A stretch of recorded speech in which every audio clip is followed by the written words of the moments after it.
In the last episode of the Survival Kingdom series, we were working here at our Dark Fortress, which is our Halloween build for this year. And I really wanted to continue working on this today, however, I have a problem. I've run basically out of blackstone. So before we can continue working on our fortress, it's off to the nether for me. And you know, that actually gets me thinking, what is the fastest way to get blackstone? So as far as I know, there's three options. We can make a gold farm and then go trade with piglins for blackstone. We can go mine for blackstone at the bottom of the nether.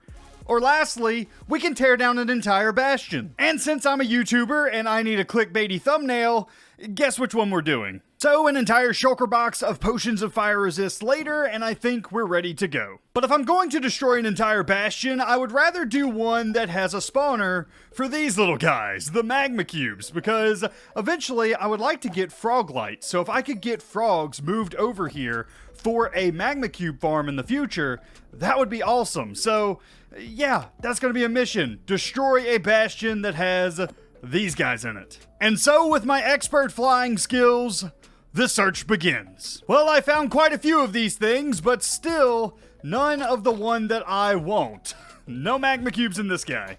So after a bit of time exploring around, this bastion here should be one that has magma cube spawners in it. And it is the bigger of the bastions, to say the least. This is going to be a lot to tear down. But don't worry, I did come prepared with a beacon so we can set up haste 2, and hopefully it won't take an insane amount of time. That's the goal.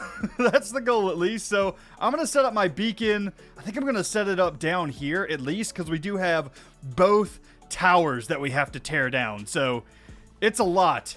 Plus I should probably clear this place out, shouldn't I?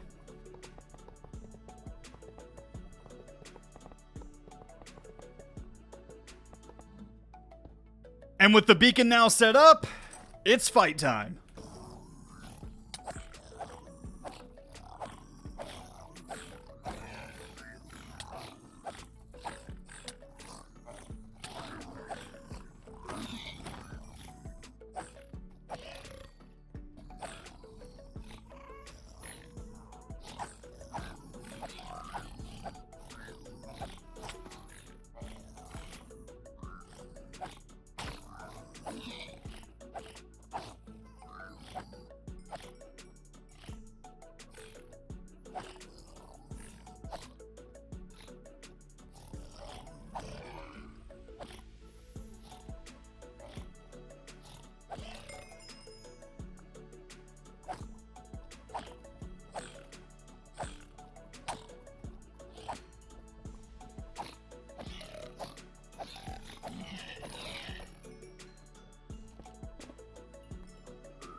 So I think that's all of them, but to be safe, I think I'm going to keep my chest plate on and also keep myself topped up with fire resistance potions in case they knock me into lava. But without further ado, ladies and gentlemen, it's time-lapse time.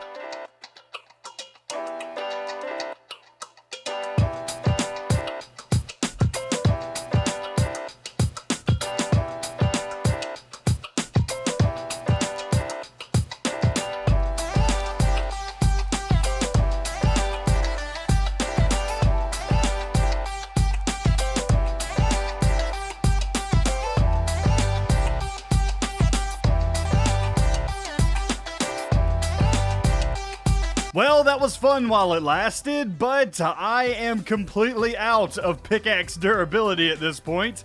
We've made a good dent though. Let's go and heal all of these pickaxes up, and then come right back because we have an entire other tower to take down.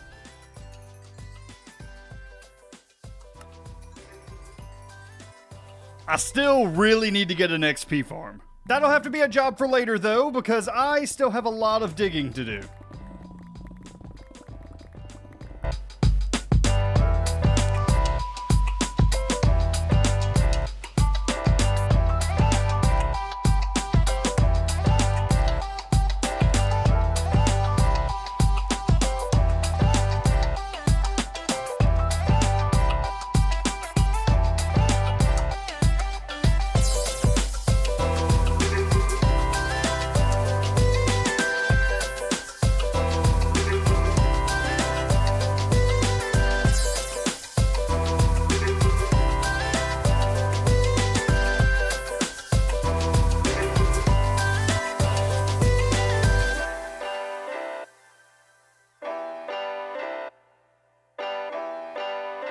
lot of you guys ask me, how long does it take me to do some of these projects? And normally I don't time them, but today, 7 hours.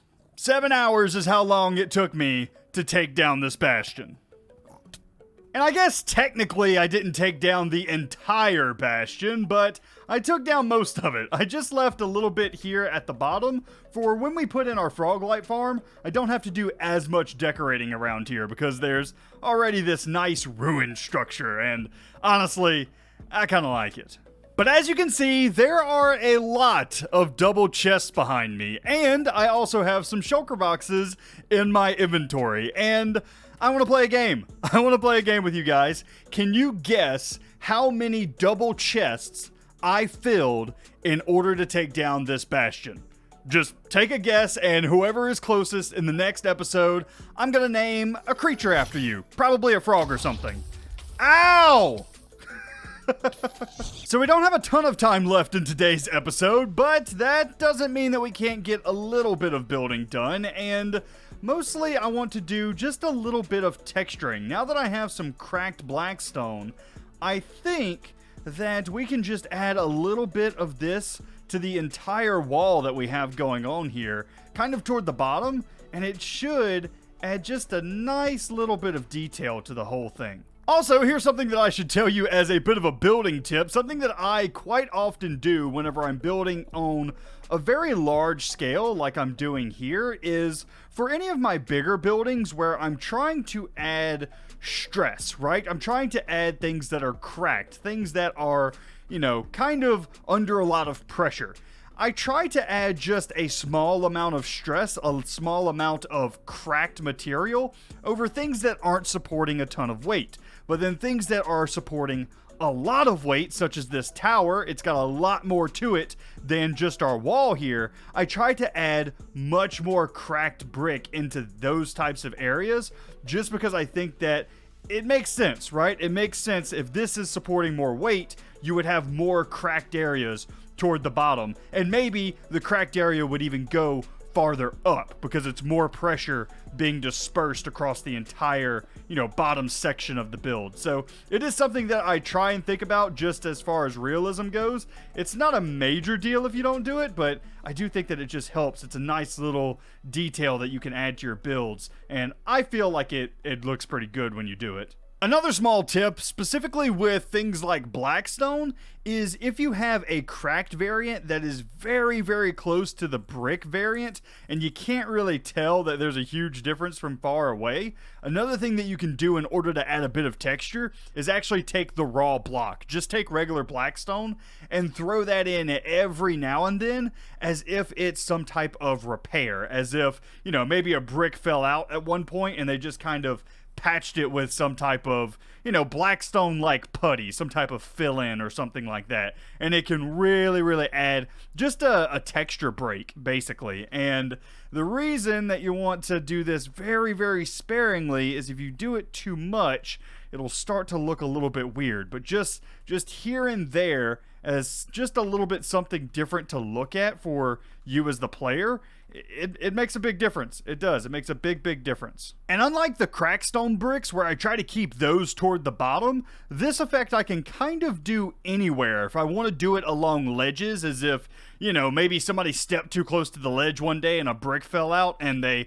had to repair it, that is a good effect to use there as well. So you can kind of do it on any hard edges or anything like that, and it works there as well. So it's kind of a really useful effect that you can use, but don't use it too much. Once again, it can be a bit overbearing if overused. But anyway, that's just a few texturing tips that I use on some of my medieval builds to make them look a little bit not so bland. But anyway, that is actually going to be where I wrap up for today. I don't really have enough time in order to start another major project for today, so I think this is going to be where I wrap it up. But anyway, guys, I do hope that you enjoyed. If you did, be sure to leave a like on the video, as well as if you're new around here, be sure to subscribe. But anyway, guys, that's going to be it for me today. I hope you enjoyed, and I will see you in the next one. You guys have a great day.